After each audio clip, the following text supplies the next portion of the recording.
अस्सलाम वालेकुम। देखिए ये सूजी भिगाई हूँ, 2-3 घंटा पहले भिगा के रखी थी।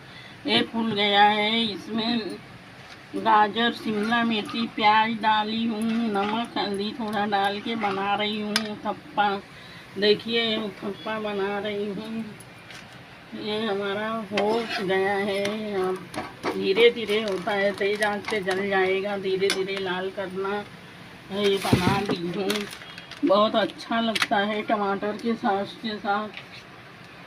टमाटर के साथ लगा के खाइए, बहुत अच्छा लगेगा। बहुत टेस्टी बनाई हूँ। ये सूजी का उत्तपा इसको बोलते हैं। बहुत भिगा के रखना पड़ता है 2-3 घंटा, उसके बाद तो फिर सब मिला के बनाते हैं। ये देखिए सब मिला दी हूँ, गाजर, शिमला मिर्ची, प्याज सब नमक हल्दी डाल के सब मिला के बना रही हूँ। बहुत